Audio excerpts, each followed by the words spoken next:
Alrighty, everybody. It is currently Monday, December 22nd, 2025, and I'm coming at you live from Castle MacDougall in Scotland because today we are talking about a guy who is known as the Black Douglas.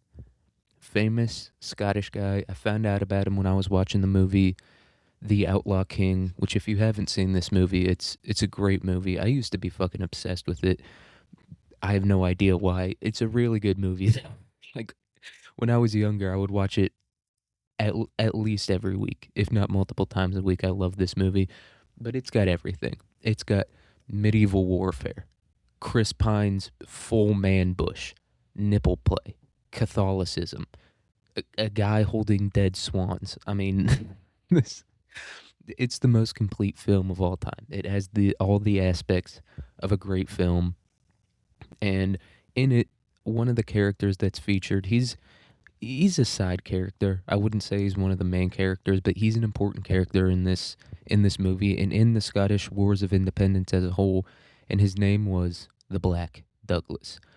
When I was doing research for this, I like went on TikTok to just look it up and see how interesting this guy was, and he's very interesting. He did a lot of things. But there's this whole if you've ever been on social media, and especially if you have the same algorithm as I do, then you know about the whole like black people, especially black Americans, thinking that they were like every civilization ever, right? They're like, we were the Jews, we were the original, Anglo Saxons, we were the, you know what I mean? Like that type of stuff.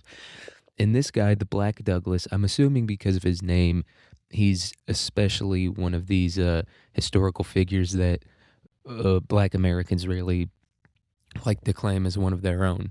Um, and yeah, I don't know. That was pretty funny. That just like the name, they called him the Black, and he would, and every black person or every like borderline schizophrenic black dude out there was like, it's because he was black, right? Obviously, there could be no other reason why he was called the Black Douglas. But yeah, pretty interesting guy. Did a whole lot of things.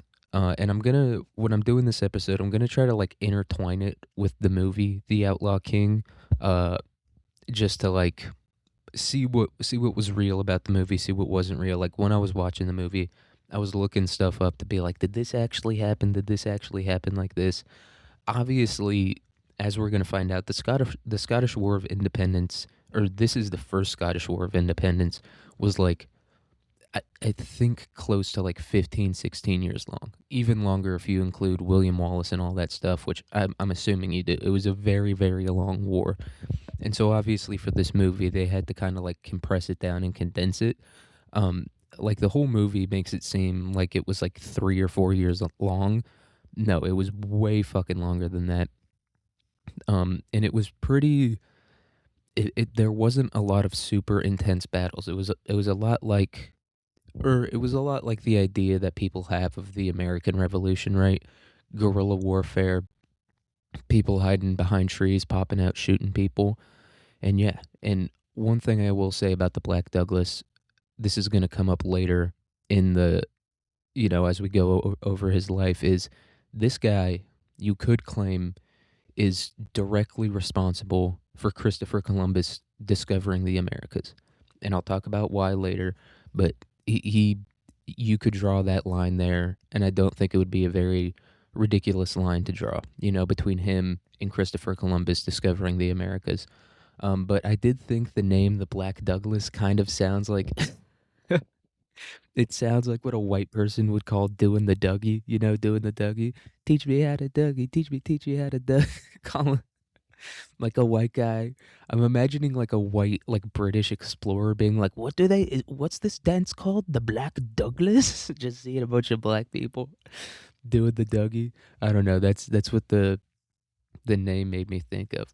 Uh, and I don't have it written down here in the notes, but the reason he was known as the Black Douglas, I think the British kind of low key, or the English gave him this name. The name the Black Douglas comes from like the sinful deeds that he committed, and that's why I think the British gave him the name, because the Scottish referred to him as like Douglas the Good or whatever. And Douglas wasn't his first name; that was his last name. Um, but yeah, that's how he got the name, the Black Douglas. So I'm pretty sure that the uh, the English are the ones who gave him that name. Although I'm not 100% sure. I'm just kind of assuming based on the fact that they're talking about his sinful deeds when in reality he was a guy fighting a war. There wasn't anything uniquely sinful about what he did in that war, at least from my understanding. And one of the things you kind of have to understand about the War of Scottish Independence before we get into it, and this is in the movie, the Outlaw King, so it might not have actually happened, but I'm pretty sure it did, was that the English suspended the codes of chivalry, which chivalry was like, we think of chivalry as like being nice to women now or whatever, like holding open the door and shit like that. Back in the day, it was kind of like a war, like the laws of war almost is what chivalry was. It was like the codes that the knights had to follow. And so, yeah, when they suspended the codes of chivalry, it was like there was no rules left in war. It was like you can burn down, villages and stuff like that, put people in houses, set the house on fire, throw fucking babies, or you could do whatever the fuck you wanted. So the Black Douglas, he didn't follow the codes of chivalry, but really neither did the English during this time.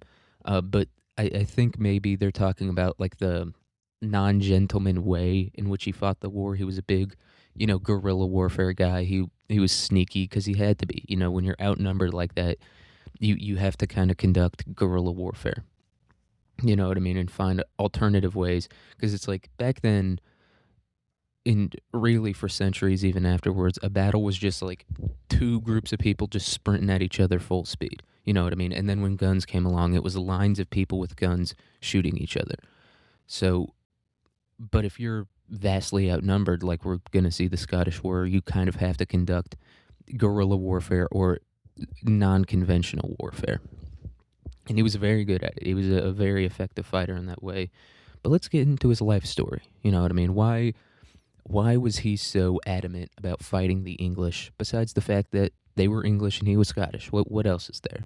So, Sir James Douglas was born in 1286 to Sir William Douglas, who was the first noble to support William Wallace. I didn't know this. I don't think William Wallace was a noble. I always thought he was a noble. Everyone knows who William Wallace is. If you don't know, he was like the first Scottish rebel. It's what the movie Braveheart is about. And the English fucking hated this guy because he was a Scottish knight, but he wasn't a noble. And yeah, the English really fucking hated this guy because he was the one that was really started the whole anti-English thing. He was a pretty effective fighter, but obviously he's not a noble. He doesn't have the money, you know what I mean, the kind of, well, I don't know how to describe it. He doesn't have like he's not like predisposed to being able to fight a good war, not because of like who he is as a person, but just because he doesn't have access to the same resources that a noble would. You know what I mean? People, land, kind of a built up stock of cavalry, horses, and weapons and stuff like that.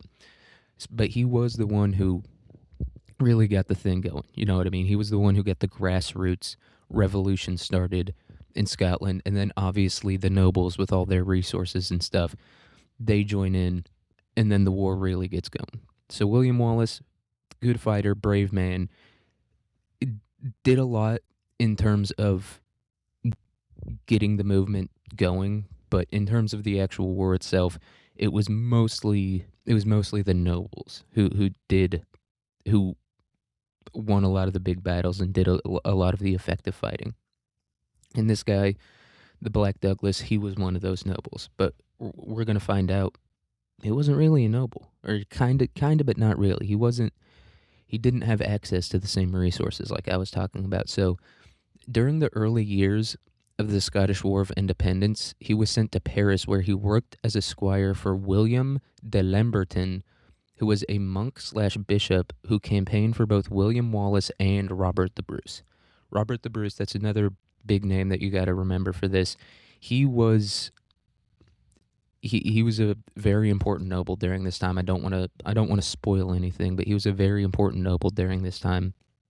And he was, after William Wallace died, it was Robert the Bruce. It was Robert the Bruce who really kind of won the war, essentially. With no Robert the Bruce, Scotland may not have gained its independence. I don't know if Scotland is independent. The whole United Kingdom thing, I'm still confused on exactly how that works. Is it independent? Is it not? It's part of Britain, right? But it's its own country.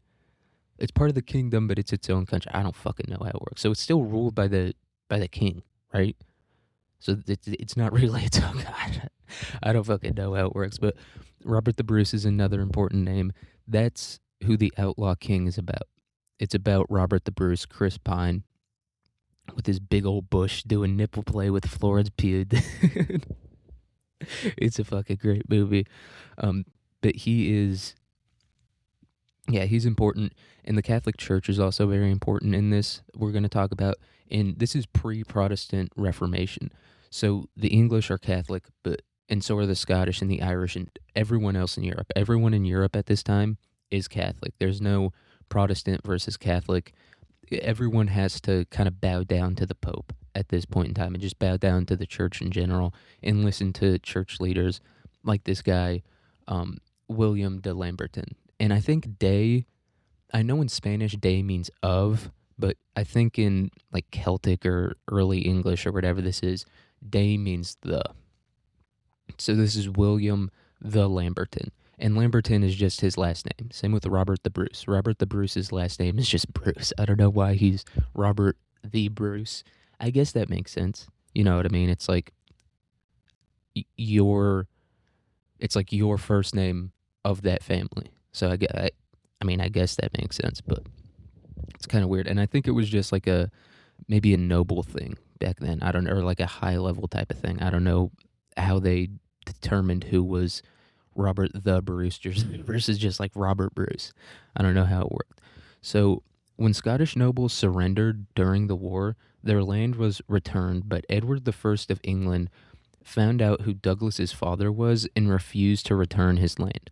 So, and this is another thing from the Outlaw King that I don't know if it's exactly true or not, but William Douglas, James Douglas' father, he was like locked away in a tower somewhere, and he ended up dying in that tower because he was the first noble supporter of William Wallace. And so, kind of as a statement, William I, who was the King of England, he was like, "No, you're not getting your land back." All the other nobles got their land back, except for this guy.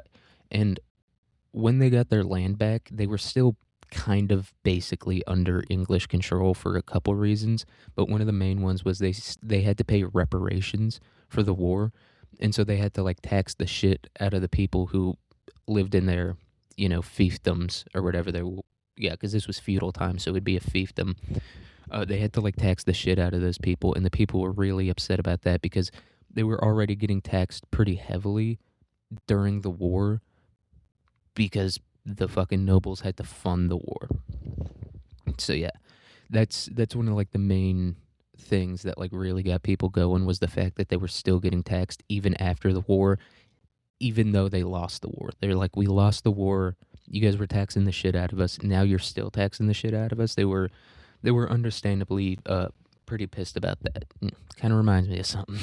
But anyway, so after the Robert the Bruce was crowned King of Scotland, Douglas swore fealty, which is just loyalty, to him, to fight for Scotland and his family's land back. So Edward I had crowned himself the King of Scotland because he was like, I can't trust any of you people to run Scotland. And also there was kind of a beef between the Common family, Commyn, and Robert the Bruce's family about who was the rightful heir to the throne of Scotland. And so Edward I was basically like, I'm not dealing with that bullshit. Matter of fact, I'm not dealing with anyone's bullshit. I'm the King of Scotland now. And so this is how Robert the Bruce became the Outlaw King, because he went to, I think it was William de Lamberton. He went to William de Lamberton and he was like, dude, someone has to become the King of Scotland. A Scottish man has to be the King of Scotland. I'm done with Edward the First bullshit. And so William de Lamberton, this high level member of the Catholic Church, he basically did like the whole big ceremony to make Robert the Bruce the King of Scotland. And Robert the Bruce, another reason he was kind of controversial, and another reason why the English suspended the codes of chivalry, was because he killed John Comyn, the other guy who might have had some claim to the crown. And in the movie, Robert the Bruce calls up John Comyn and he's like, "Yo, let's go meet at this church." And the reason they meet at the church is because they don't want to do anything unholy, right?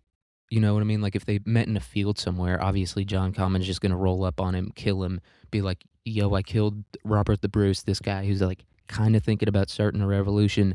Make me the King of Scotland." And so Robert the Bruce and John Comyn meet in this church, and at this church, John Comyn is killed. In the movie, it's Robert the Bruce who kills him. I don't know if that's how it went down in real life, but in real life, Robert the Bruce was in some way responsible for the death of John Comyn so that he could become the crowned king of Scotland. And so, yeah, there's this whole big thing about that, about, you know what I mean, him killing a guy in a church and then becoming the King of Scotland, while Edward the First is kind of already claiming that throne a little bit. And so, yeah, Douglas is like, "Dude, I want my family's land back. I want Scottish independence. Let's fucking go. I'm rolling with Robert the Bruce. That's how we're doing it." And Robert the Bruce, he was a nobleman, but he was not. He didn't have it like this at this time. He basically had to invent this doctrine that denied the English strong points. So it was basically like the English controlled all these castles in Scotland. The rebels would pull up to the castle, by any means necessary, get inside, kill as many English soldiers as they could, and then destroy everything, because they were like, if the English can't live in these castles, then they're gonna have to fight us on like Scottish ground, you know what I mean, like in the woods and the bogs and all that stuff, and they're gonna lose there. So that was Robert the Bruce's whole game plan, because he had like no dudes. He had support from a lot of the Scottish nobles, but Scotland just doesn't have that big of a population, and so he didn't have that many dudes that could fight with him against the English. And the English are still the GOAT at this time. You know what I mean? They're still amazing at conquering. They're kind of under the control of France a little bit. You know, France has them under their thumb a little bit. I think they all spoke French, not like as their first language or whatever, but they did speak French. France was they were kind of controlling Europe at this time, but still, England is an incredibly powerful army, way more powerful than whatever the Scottish could conjure up. And so Douglas fought using the cover of the Selkirk Forest in the south against the English, which freed up Robert the Bruce to fight Scot loyalists in the north. And so Robert the Bruce fought both Scot loyalists, right? Scottish people who were loyal to the English. He also fought the English up in the north, but Douglas was like down along the border area, right? On the border between Scotland and England, basically preventing the English from pushing super far north. But the English still held a lot of castles in Scotland that they had gained control of before the Scottish rebels surrendered to them. So Robert the Bruce is up there fighting those people and the Scot loyalists, right? Like the Commons we talked about. He killed John Comyn and he became the crown king of Scotland. He was fighting those people. There was like the MacDougalls or something like that. Like a lot of the Scottish nobles at this time were like, "Dude, if you keep poking the fucking bear with England, we're going to lose again," right? Like we did last time when you surrendered. And this time we're probably not even going to get our fucking land back, right? Like that was the general thought amongst the Scottish nobles at the time.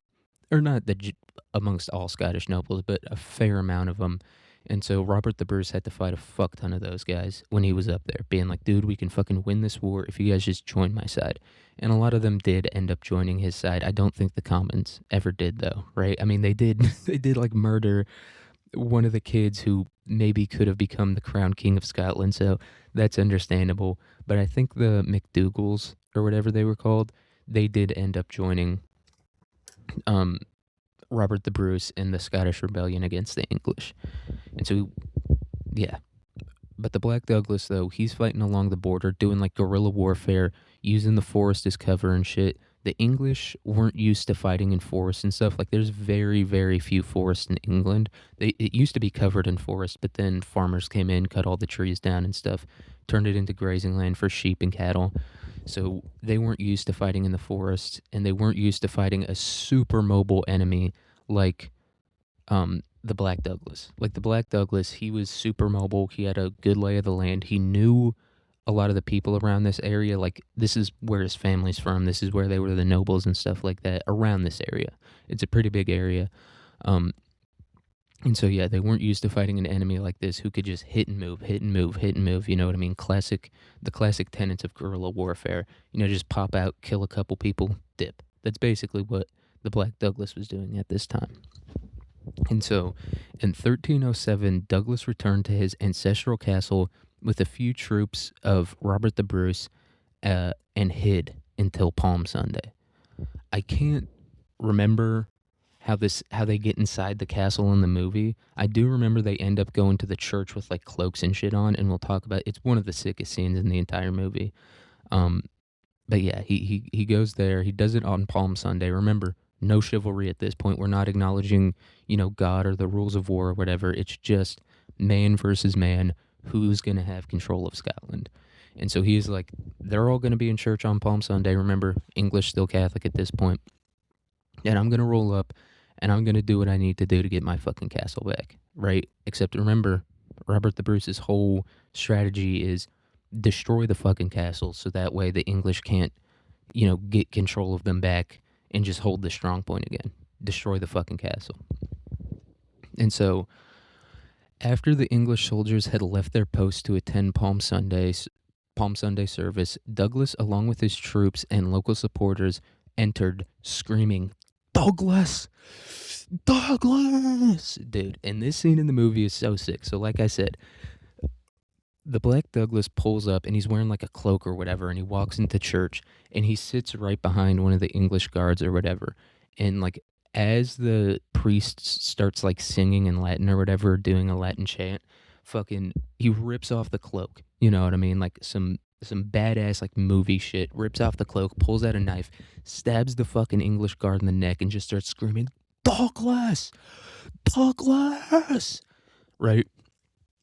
And then later on in the movie, the Edward the Second, I think maybe, is talking to his dad, Edward the First, who's still the king at this point, and he's like, there was this crazy guy who was just like kept screaming Douglas, Douglas, and the king is like, holy shit, dude, I fucked up, not giving that guy his lad back. God damn it, I really fucked that one up. And so yeah, he was like a classic what you think of when you think of a Scottish warrior. For Scotland! Except he's fighting for Douglas, dude, just screaming Douglas over and over again. And I don't know if they all screamed it. I know the Black Douglas did though. Just screaming Douglas, dude. Stabs this guy in the neck, and then they all pull out swords and shit and start fighting in the castle. But obviously that's not what happened in real life. In real life, they were kind of like hiding out somewhere within the castle grounds, and then they stormed the church, and he's like, "Douglas, Douglas!" Dude, it's one of the sickest scenes in the movie.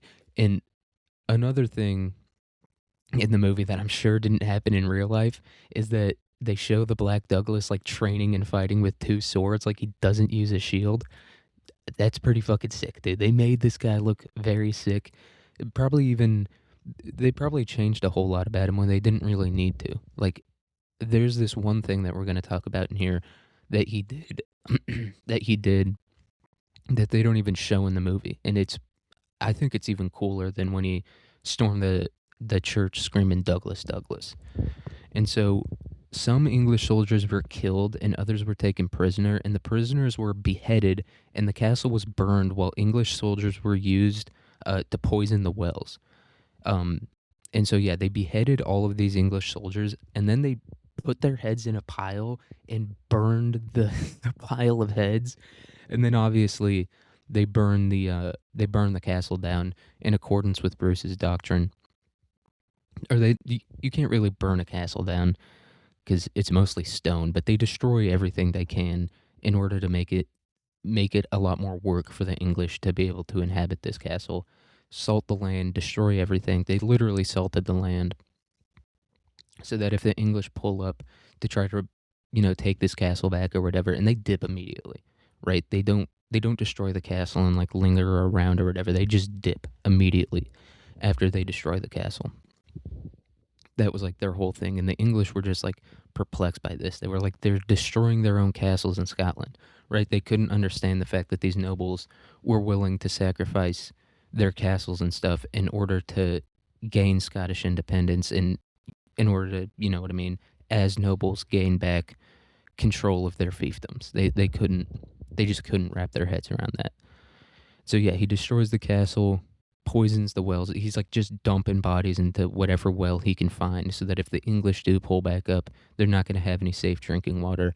And then they obviously like evacuate all the civilians and stuff like that. I don't know where the fucking civilians went, but not a lot of them lived actually within the castle grounds. A lot of them lived outside of that. But these castles, they were pretty big. Like they had like small villages and stuff inside their grounds, you know what I mean, within the walls of the castle.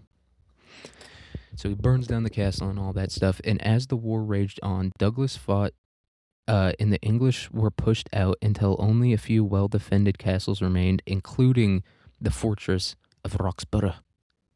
That's a thing you got to understand about the way Scottish people talk. So it's called Roxburgh, right? It's like Edinburgh, but it's spelled Roxburgh, right? It's like Pittsburgh. We call it Pittsburgh. I guess they would call it Pittsburgh or something like that. But yeah, like I said, the English still controlled a lot of fortresses and castles from when they were kind of whooping ass the first time. Like they got pretty deep up in Scotland. But then Robert the Bruce and all the nobles are like, fuck this, we're fighting back. And they did fight kind of with William Wallace, but they did surrender and they didn't fight as hard as they could have. You know what I mean? And I think part of the reason that this second one was so effective is because it was led by like the King of Scotland. You know what I mean? Robert Bruce, he did kill John Comyn, but he did have a legitimate claim to the throne of, you know what I mean, to the throne of Scotland. So I think like we don't really understand that, you know what I mean, especially as Americans. We're like, like, why are you so loyal to this guy just as a king? It's just his dad is a fucking random. His dad just so happens to be part of this royal bloodline or whatever. Like we can't quite comprehend the level of loyalty that these people had, you know what I mean, to the king. And they really did think that the king was like divinely ordained, that like God chose this guy to be the king. And they were, like I said, super, super fucking religious. And we can't, it's harder for us as Americans, especially modern Americans, to kind of wrap our head around this. But this guy is literally almost like a religious figure to these people, you know? And so we got Roxburgh, though. Roxburgh is one of the last few English strong points. There's a couple other ones up there in Scotland, but at this point, you could kind of just wait these people out. But the issue there would be, what if the fucking English make another push back through to, you know what I mean, get supplies and stuff to Roxburgh and these couple other castles? So they kind of have to attack the castles to really be the finishing blow to the English. So, yeah, so during Shrove Tuesday and Ash Wednesday of 1314, English soldiers defending Roxburgh saw dark figures moving beneath the battlements, which they assumed to be cattle. So they're chilling there. They're kind of in a shit situation. They might not fully realize the shit situation that they're in. You know what I mean? The ground forces of the English are fully pushed out of Scotland, and only a few strong points remain. But they're just guarding the fortress, guarding the castle as usual, just chilling out there. And the battlements are like, if you've ever seen like a castle wall, it's like those things that stick up. You know what I mean? At the very top of the wall. Like the wall's not flat on the top. It has like those things that stick up, and then there's a little space, and then there's another thing that sticks up. And those are for archers to be able to shoot and then take cover. That's what the battlements are. And these dark figures are basically like right beneath where those battlements are. And they're just like, oh, Those are fucking, you know what I mean, Scottish cows, munching grass, chilling, whatever. It's Ash Wednesday. I'm gonna stuff my face with food, or I guess Shrove Wednesday is when you do that. I'm gonna stuff my face with food before Lent starts. Um, Fuck these cows. They don't give a shit about the cows at all. And so, in reality, these shapes were Douglas and his men who had covered themselves with their cloaks and crawled on all fours to approach the impenetrable castle. So it's called the Roxborough Fortress because it's not just a castle. It's not just like some walls and shit. Like, this is a very well defended. I'm sure there was like spikes in the ground around it. It's incredibly well fucking defended. Like, you can't do, especially with the limited number of Scottish soldiers, you can't do like just a full fucking frontal, cavalry charge on it. This place is insanely well defended. You got to find another way to get up in there. And so that's what the Douglas does. He says, get your fucking cloaks on, crawl on all fours. We're going to get as close as we can to this castle. And then, just like Palm Sunday, when all the people went to church on Palm Sunday, all the people are going to church on Ash Wednesday to get the cross on their forehead. We're going to pull up on them then. So that's kind of the plan. So, yeah, they roll up on this castle. They don't want to be detected. Crawling on all fours for probably multiple fucking days. These guys had that dog in them. They really wanted Scottish independence.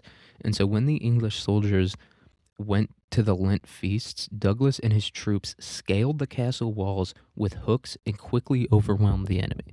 So these dudes are pulling up, crawling on all fours for probably multiple days. Then they whip out the fucking grappling hooks. Like, they literally used grappling hooks, climb up the castle walls, probably still in their cloaks, looking badass as shit, swords and stuff, probably not even that many of them, and they get ready to kill these English soldiers, and they do it very fucking quickly. You know what I mean? The English soldiers are not prepared for this. They're not prepared for this type of war. They view the Scottish as a kind of an unhonorable enemy or whatever because they're not fighting the war how you're supposed to fight the war, but the Scottish soldiers are extremely effective in this way. You know what I mean? Doing what the enemy doesn't expect you to do. And that's, a lot of people talk about the art of war. Art of war is kind of Sun Tzu stating the obvious a lot. But one of Sun Tzu's big tenets is deny the enemy nice things. And that's what Robert the Bruce was doing when he commanded all his nobles and stuff and all his military commanders to destroy the castles. He was denying his enemy nice things. It doesn't matter that the Scottish don't have these castles anymore. Fuck it. We don't even have enough men to defend it in the first place. So what we're going to do is deny the enemy nice things. And that's what they did. That's what the Black Douglas did the whole time. I'm assuming he did the same thing as at Roxborough. It didn't really say. But you just got to assume he did the same thing there. So Douglas... Oh, it does say, I guess. So Douglas burned the castle in accordance with Bruce's doctrine of denying the enemy strong points before making his way to the king. So pulls up on Roxborough, destroys it, fucks it up, dude. These guys had no idea what hit them. This is like some Navy SEAL type shit. You know what I mean? Like, moving in complete fucking silence, completely undetected. Not Black Hawk Down. Zero Dark 30 type shit. You know what I mean? Rolling up on those stealth helicopters, hopping in the yard, jumping over fucking walls and shit. Kills all the soldiers, burns the whole bitch down, and he's like, I'm going to the king. And this is the battle for Scotland, basically, that he's going to. Spoiler alert. This is like the one that's really going to decide the fate of Scotland, at least for the next few years. You know what I mean? Like I said, this is the first war of Scottish independence, so that means that there at least has to be a second, maybe a third. The Scots have been struggling for a while when it comes to getting their own independence. So the Douglas is making his way to the king. So prior to the Battle of Bannockburn, which this is the ending of the movie, The Outlaw King. So prior to the Battle of Bannockburn, Douglas was made a knight banneret, meaning he fought under his own banner. So there was like a knight bachelorette or something like that. And that was basically like, yeah, you're a knight, you command your own troops and stuff like that, but you fight for me, the king. But I guess Robert the Bruce respected Douglas so much and saw his ability to, fight and act independently. And he was like, you're now a knight banneret, which, like the name suggests, he's fighting under the Douglas banner. Douglas! And Bannockburn was there was a lot of preparation that went into this fight. I think it was on the way to this battle, Edward the First died when they were pushing up into Scotland to fight the Scots after all the castles and shit had been destroyed. And so Edward the First is like, fuck. They destroyed all the castles. This is a shit situation. I got to go up with these guys. And on the way up there, he dies. And so now Edward the Second is the he's the king of England and all that stuff. He's like the grand fucking commander, all that bullshit. And he was the guy who was like, Edward the Second was the one who was like, we gotta fucking suspend the codes of chivalry. These guys are out of their goddamn minds. They're disrespecting us. They're not fighting how they're supposed to fight. They killed John Comyn in a church. Suspend the codes of chivalry. That's what Edward the Second did. And so this guy's a fucking psycho. So his dad dies, and now Edward the Second is in charge. And the Scots meet the British soldiers. I don't think at this time Edward the Second was like riding with all the British soldiers, but Robert the Bruce meets some like high level British commander, and he's like, "You see that hill over there? That's where we're gonna fight tomorrow." And the British commander's like, "All right, let's go." And they spend like the next, or that's where we're gonna fight in a week, whatever the fuck the Robert the Bruce says. But so for like the next week or however long it was, they like put spikes in the ground. They dig all these trenches and shit. And the specific hill that they picked was like surrounded by like shitty fucking like bogland that's like hard to travel through and stuff. And so once again, tenet of guerrilla warfare, using the terrain to your advantage. That's what Robert the Bruce is doing here when he says, let's fight at Bannockburn, that hill over there. So later that day, the Scots, who were outnumbered 4-1, confronted the English in a bog, which they had fortified, like I said, with trenches and spikes. And a big thing that this negated for the English was cavalry, right? The English, if you've ever seen Braveheart, then you know the English had far more cavalry, and the cavalry they did have outclassed the Scottish cavalry by a fucking mile. The English had cavalry. And so fighting in this bog, the horses can't move well through the bog. A human can move well through the bog. And the trenches essentially create like a choke point. And it's like horses are fucking way bigger than humans. So if you want to get as many people through that choke point as possible, you're going to have to go through on foot. And a lot of the horses, I think they like covered the trenches or something like that with like thin layers of branches. And so a lot of these horses got like impaled, and a lot of the dudes riding the horses got impaled on like these fucking spike-filled trenches. And then even if some of these horses managed to get past those trenches and shit, now they're fighting in a bog, which a horse is way fucking heavier than a human and way more like dense, I guess the word. Like the horse's hooves are fucking tiny. You know what I mean? When you like compare it to a human foot. And so like all the horse's weight is going down onto that hoof, which makes it even harder for a horse to fight in a bog as opposed to a human fighting in a bog. And obviously horses break their legs like it's fucking nothing. It happens constantly with horses. And so, yeah, they completely negate any advantage that the English have from the cavalry by fighting at Bannockburn. And so the Scots defeated the English, effectively driving them out of Scotland, except the town of Berwick, which had remained a stronghold for nearly 20 years at this point. So I think this is 1314 at the Battle of Bannockburn, and the Scottish War of Independence started in 1296 with William Wallace. And so, yeah, 20 years at this point, the town of Berwick and the castle and all that shit have been in English hands. And it's like, I think it's on the border. It's like right on the border between Scotland and England. And so this is like it's a big like symbol of the English being like, you can drive us out, you can fight in a bog and, you know what I mean, kill our people and all that stuff, but we're still going to have Berwick and we're still going to have this presence in Scotland no matter how hard you fight. And obviously Berwick isn't just a symbol, it's probably a pretty important point, you know what I mean, strategically, but it is also this symbol of the Scottish War of Independence. It was probably like one of the first castles that was taken over during the Scottish War of Independence and all that stuff. And so taking this castle is, if they take it, they're going to effectively end the Scottish War of Independence and like end the English presence in Scotland as a whole, which it's not just about getting troops out of Scotland, it's about ending the English presence there, because the English, obviously, we know what the English do. They like to anglicize everyone, make them speak the language and all that stuff, make them do shit the English way, and the Scottish aren't fucking with that shit. And so they got to take Berwick to really solidify Scotland's independence and solidify that England is not going to have dominion over Scotland. And so after the Battle of Bannockburn, Douglas pursued Edward II, and his troops ultimately evaded him by hiding in Dunbar Castle. So, yeah, and this is pretty sick. So the battle's over, and Edward II and all his guys are fleeing and shit. And fucking the Black Douglas goes up to Robert the Bruce, and he's like, "Can I have the honor of pursuing the enemy?" And Robert the Bruce is like, "Dude, fucking go get him. That's his wolf pack, dude. That's his group of dogs that he sends out to fucking kill the boars and all that stuff. That's what the Black Douglas is."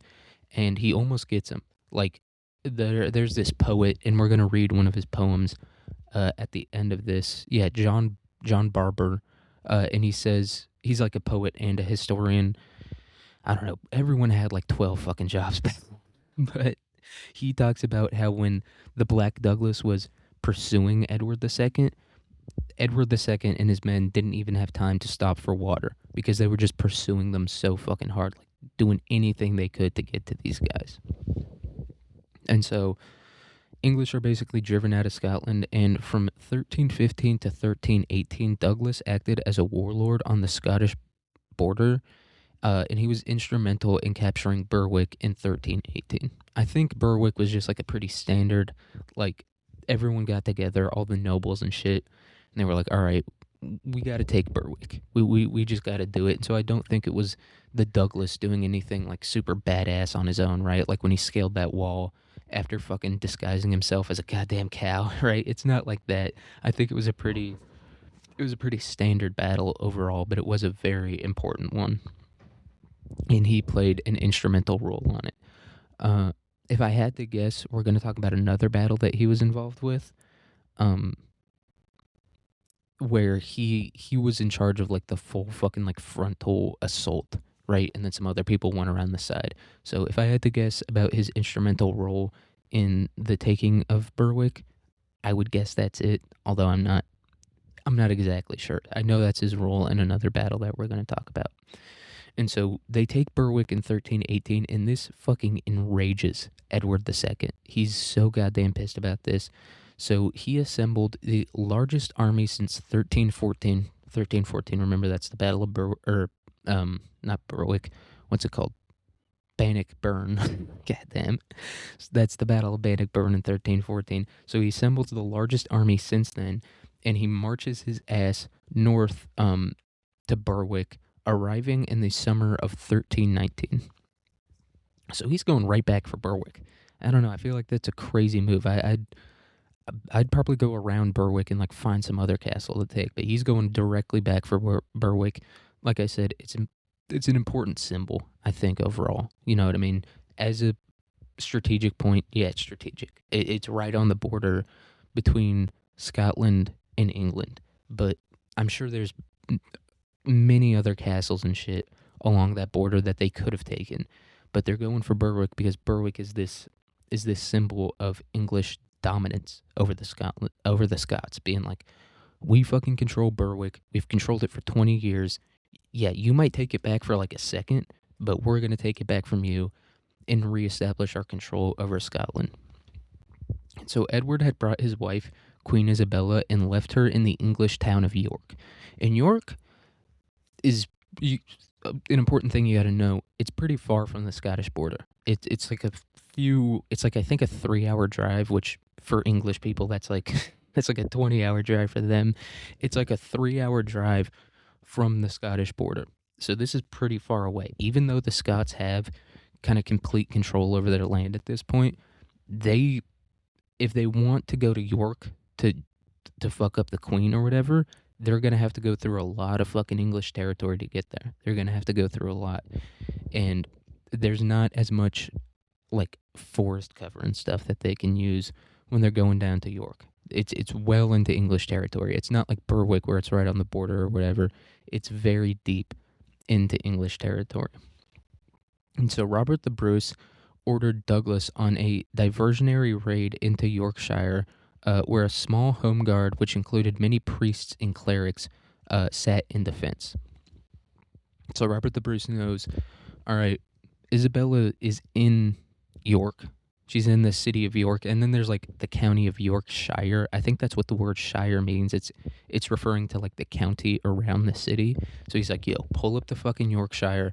It's not going to be well defended. The king has the biggest army since 1314. All his men are going to come to try to capture Berwick. So what you need to do, get your ass down to York and at the very least be a fucking distraction. You know what I mean? Be a distraction so that the king can't fully focus all his mental energy and all his men on this battle. Go down to York. It would be great if you killed Queen Isabella. You know what I mean? It would be a big victory for us. But see what you can do. And obviously York is not well defended. It's a home guard, which basically means they found anyone who could hold a spear, and they were like, here you go, defend it with your life. And out of necessity, a lot of these people were members of the Catholic Church. You know what I mean? Clerics, priests, and stuff like that. People that Edward couldn't outright, you know what I mean, just rip out and be like, all right, you got to come fight with us at Berwick. You know what I mean? It was that type of people who were defending York and Yorkshire at this point. And they're completely assuming they're safe because they're like, dude, Yorkshire is fucking well into English territory. Robert the Bruce knows we're fucking pulling up with the largest army assembled since 1314, since Bannockburn. The Queen's safe there. There's no fucking way they're gonna take all that time and energy to go to Yorkshire. They're just not going to do that. They'll lose if they do. If they send any men to Yorkshire, they're going to lose. They need every man they have to fight against us. So the English are completely being like, it's a done deal at this point. You know what I mean? We might not take Berwick, but they're definitely not going to be pulling up to Yorkshire. And they were wrong. The English were wrong about that one. So the Queen was hurriedly removed to Nottingham, and Douglas met the home guard at Myton upon Swaley, where he slaughtered them. And I do think that this is kind of the origin of the name, the Black Douglas. He fucking slaughters these guys, priests, farmers, all these fucking people who really have no idea what they're doing. These aren't professional soldiers. These guys aren't knights. They're not even like squires or anything like that. These are literally just people who were given weapons, and they're just like, fuck. And so they retreat to this town. Fucking what was it called? What was it called? Yeah, Myton. I was going to say Myron, but I was like, is it Myton? Myton upon Swaley. And they get fucking destroyed. I think almost all the priests and clerics and shit died at this battle. The Douglas really fucked them up. The Black Douglas really, really fucked these guys up at this battle.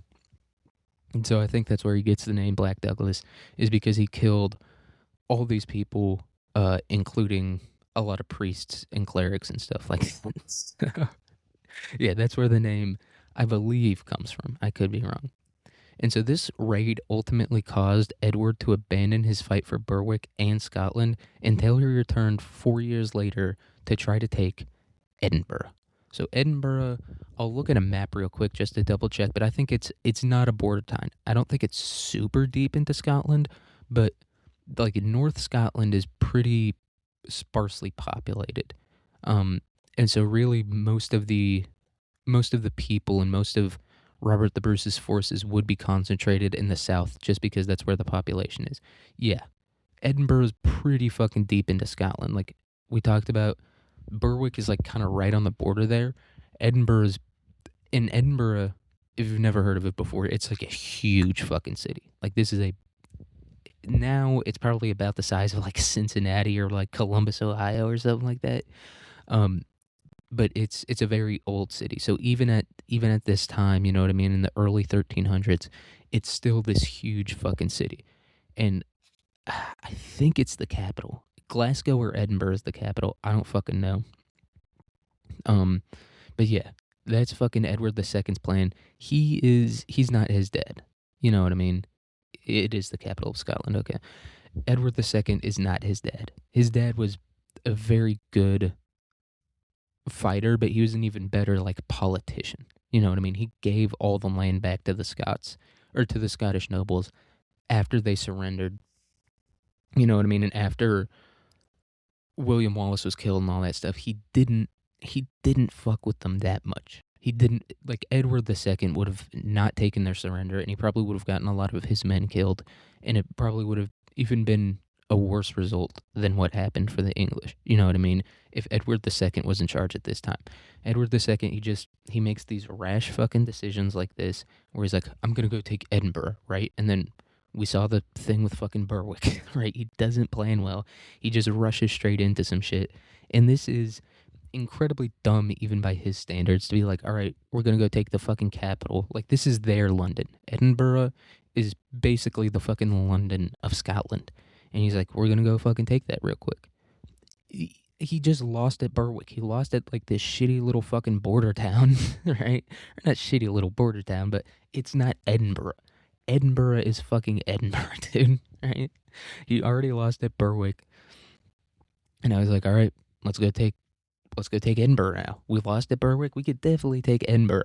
It's like we lost to the Cleveland Browns. Yeah, I think we can beat the Detroit Lions. I think we can do that. You know what I mean? Like that type of thing, or whatever. And so where was I at? So Robert the Bruce starved out Edward's forces as they marched north, ultimately causing the king and queen to take residency at the Rivoli Abbey, which Abbey is just, I guess, another word for like a manor or a castle.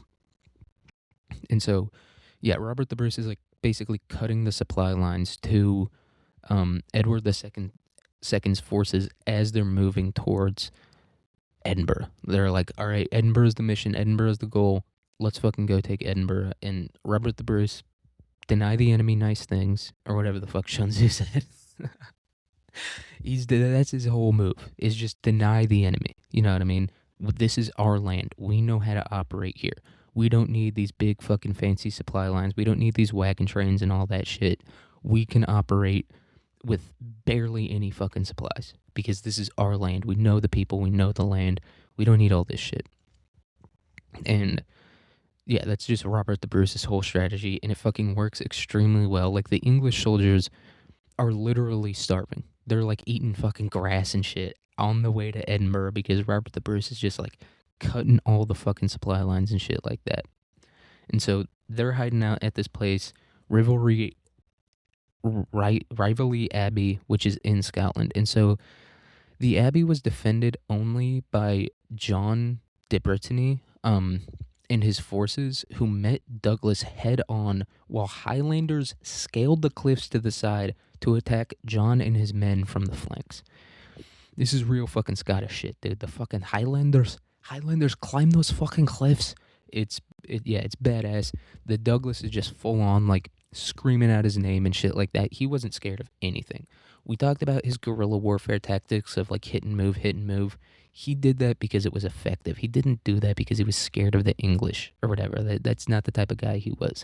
He did that because it was a very, very effective thing to do. It was the most effective thing he could have done at the time. But if he ever had to meet him head on, he would have. And that's just the type of human being, like individual as a human being. That's just the type of guy that Douglas was. So that's what he does with this guy, John de Brittany. Meets him head on fully, and then the fucking Highlanders flank from the side. And so the Scots caused John de Brittany's forces to flee, like very quickly, a disorganized, not like a tactical retreat or anything. All the men are just like, fuck, dude, we're gonna die. And so obviously they dip right the fuck out of there.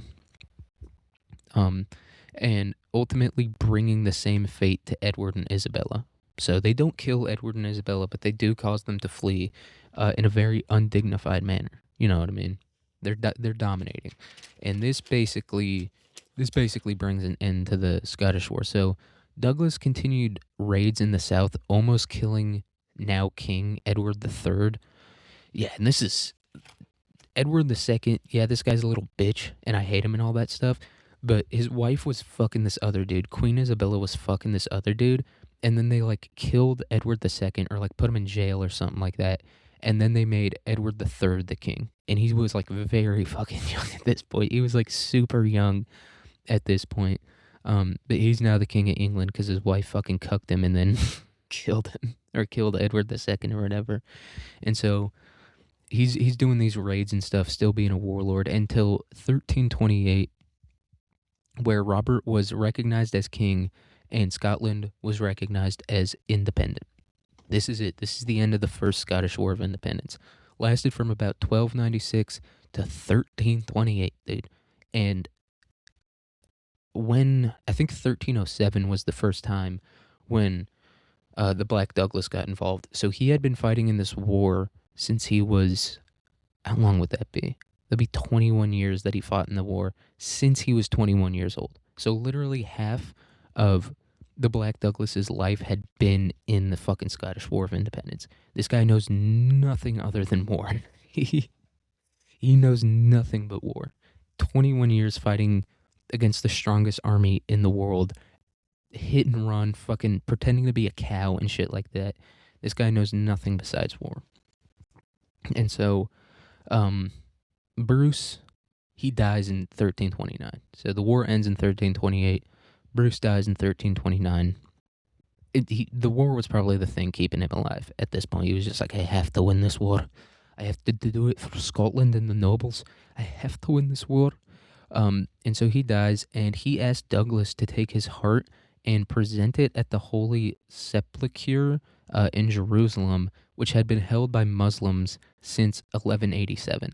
And there's a little bit of debate about this because Robert the Bruce knew that the Muslims had controlled Jerusalem and, Israel, Palestine, whatever you fucking want to call it. They had controlled that area for, at this point, close to 200 years. He knows that. And so some people think what Robert the Bruce actually said was, wear my heart around your neck and just go fight the fucking Muslims to retake the Holy Land for the Catholics, right? That's basically, that's what people think he meant. You know what I mean? I know that it's under Muslim control right now. You just need to go fight these guys. So they don't really know, but it was something like that.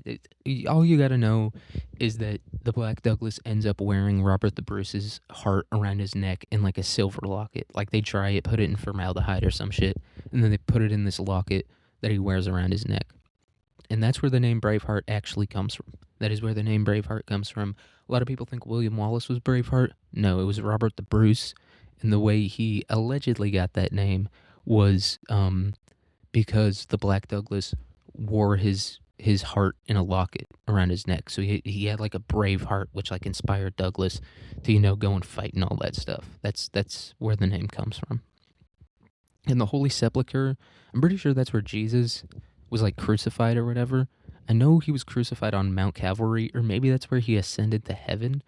I'm not exactly sure. I think the Castle Rock or Castle Mount is where Muhammad ascended to heaven, so maybe I'm confusing it with that story. Holy Sepulchre. But yeah, it's like it's an important shrine, also known as the Church of Resurrection.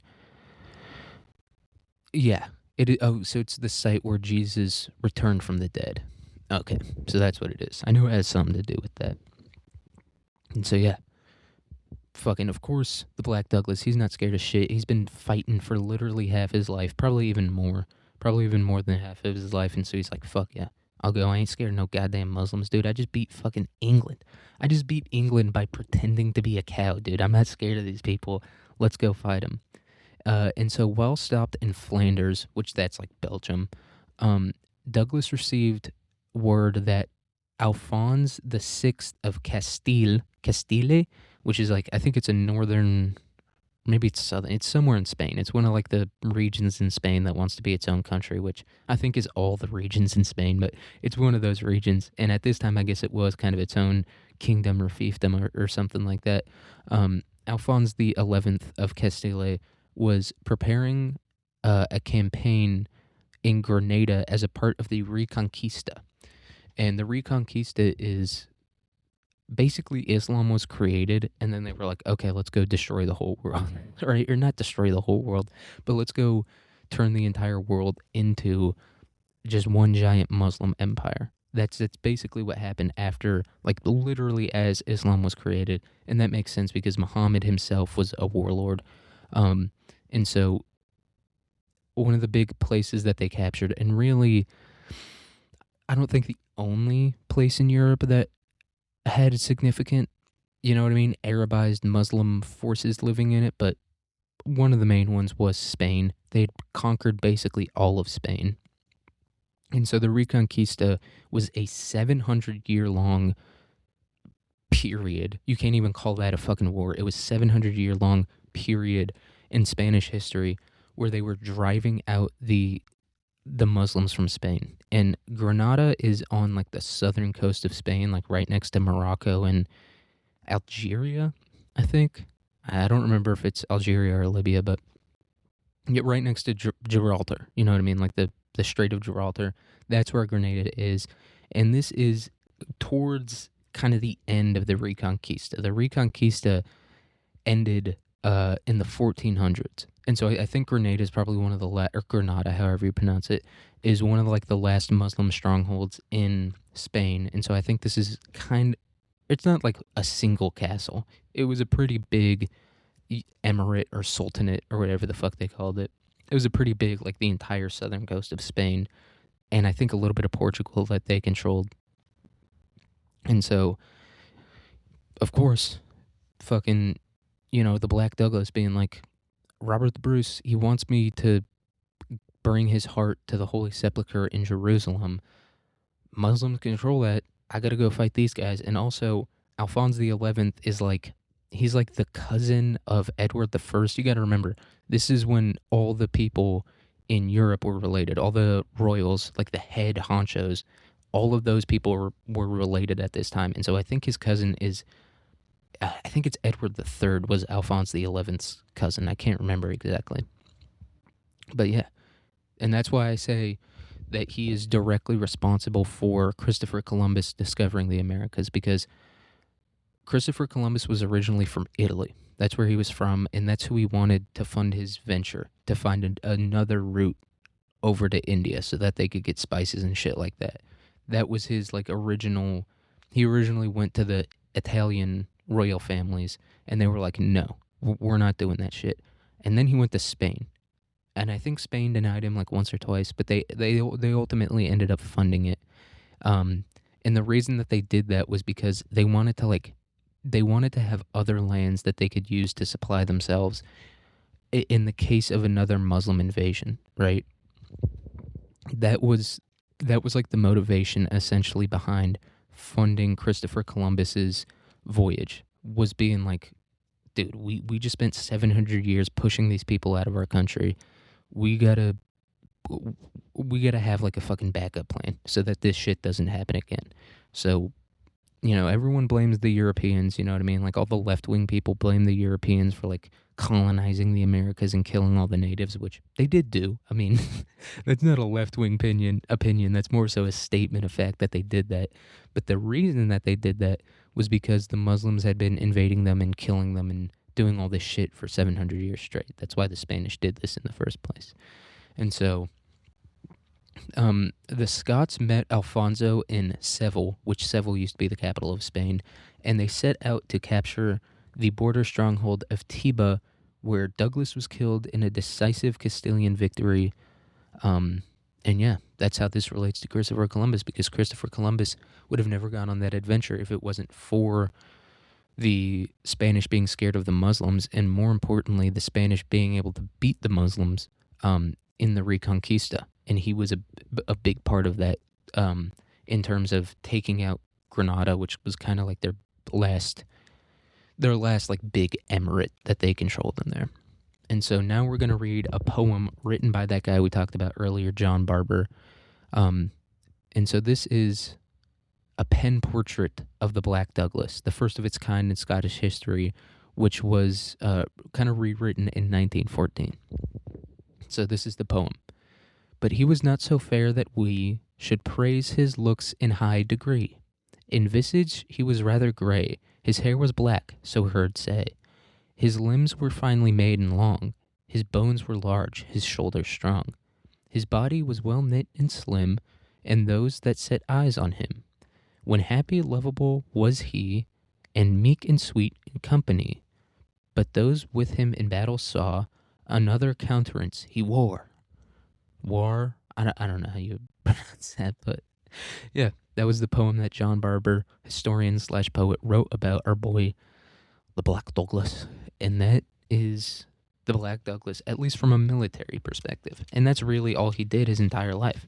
Like I said, he died when, how old would he have been? He died in 1333. So he was 47 when he died.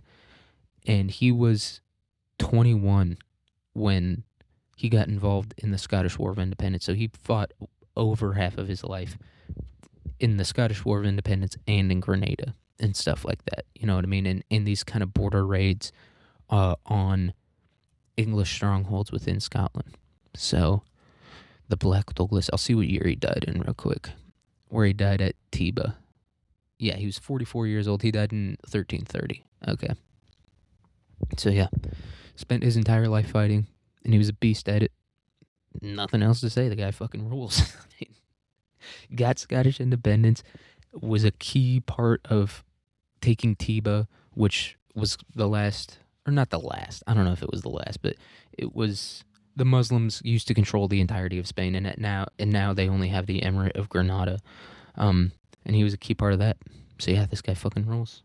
All right, that's all I got for this episode, guys. I hope everyone listening to this has a good day, a good week, a good year, a good life, and I'll see you guys in the next episode. Peace.